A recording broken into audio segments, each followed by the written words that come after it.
Assalamualaikum warahmatullahi wabarakatuh. Rabbi shrah li sadri wa yassir li amri wahlul 'uqdatam min lisani yafqahu qawli. Amma ba'du. Baiklah teman-teman, perkenalkan nama saya Elvina Damayanti dari kelas 6B Pendidikan Agama Islam Al-Qadiri Jember. Di sini saya akan menjelaskan tentang manajemen pembinaan agama Islam di lembaga-lembaga non formal, yang mana mata kuliah ini diampu oleh Bapak dosen Fikri Farikin MPDI. Manajemen pembinaan agama Islam di lembaga non formal. Jadi ajaran-ajaran Islam dibutuhkan bagi umat Islam dimanapun, karena ajaran tersebut mengatur segala aspek kehidupan dalam hubungan manusia maupun dengan alam.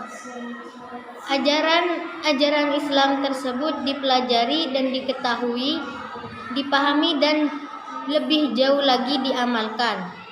Dalam banyak kasus atau ajaran-ajaran Islam tersebut hanya diketahui semata tetapi tidak diaplikasikan. Bahkan dalam komunitas muslim tertentu, ajaran-ajaran Islam tersebut hingga kini belum dipelajari tertentu. Oleh karena itu, mereka perlu dibina melalui agama Islam agar mereka bersedia mempelajari, mengetahui, memahami, mengamalkan, bahkan menyebarluaskan agama Islam kepada masyarakat luas untuk mencapai suatu kebahagiaan ganda.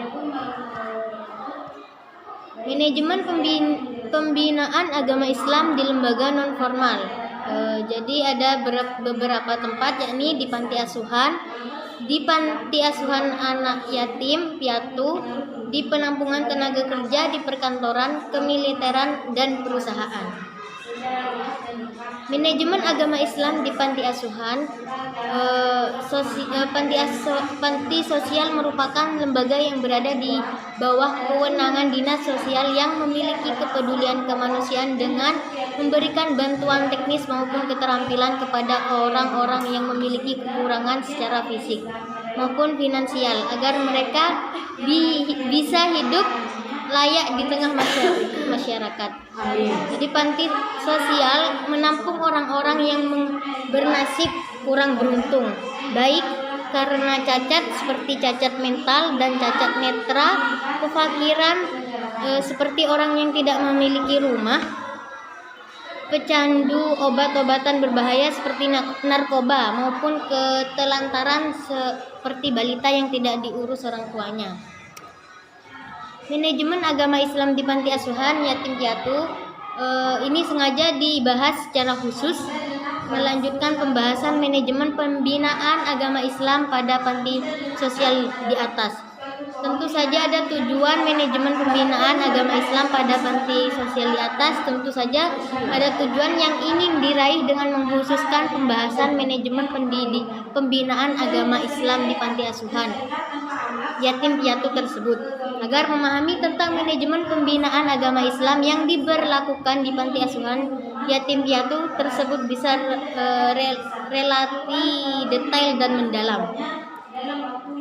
Jadi ada juga manajemen agama Islam di penampungan tenaga pekerjaan. Tenaga kerja di sini dimaksud sebagai tempat yang digunakan untuk menampung tenaga kerja yang akan berangkat ke luar negeri untuk mencari pekerjaan.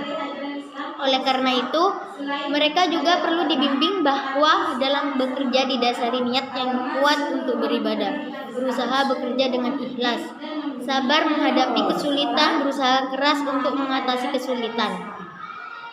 Manajemen pembinaan agama Islam di kemiliteran telah mapan seiring dengan kemapanan organisasi ini, sehingga telah memiliki nama kegiatan sendiri yang disebut pembinaan rohani Islam, baik di kalangan angkatan darat, angkatan laut maupun angkatan udara.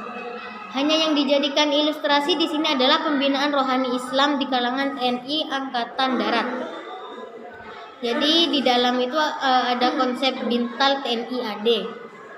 Disebutkan bahwa pembinaan mental TNI meliputi 3 komponen. Yang pertama, mental rohani yang melahirkan sikap dan perilaku iman dan takwa.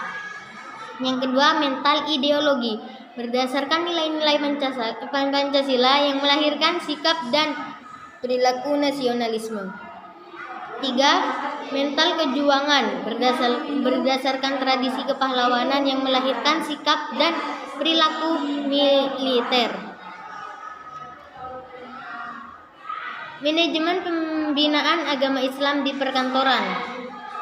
Pekerjaan di perkantoran selalu berjalan mengalir tanpa henti apabila guru masih memiliki masa liburan semester, tetapi bagi pegawai kantor hanya berlibur ketika tanggal merah. Oleh karena itu, pembinaan agama Islam kepada pegawai perkantoran yang beragama Islam dipandang sangat perlu. Manajemen pembinaan agama Islam di perusahaan merupakan pembinaan ajaran-ajaran agama Islam kepada karyawan perusahaan muslim dengan memberikan pengetahuan tentang agama Islam dan wawasan-wawasan keislaman. Manajemen pembinaan agama Islam di rumah sakit bisa diselenggarakan di rumah sakit, khususnya rumah sakit Islam. Rumah sakit merupakan tempat penyembuhan bagi orang-orang yang sakit. Ketika mereka menderita sakit, biasanya baru menyadari penting dan nikmatnya kesehatan sebagai salah satu anugerah Allah Subhanahu wa taala yang sangat besar dan bermakna. Jadi mungkin itu saja yang dapat saya sampaikan. Wabillahi taufiq wal hidayah. Wassalamualaikum warahmatullahi wabarakatuh.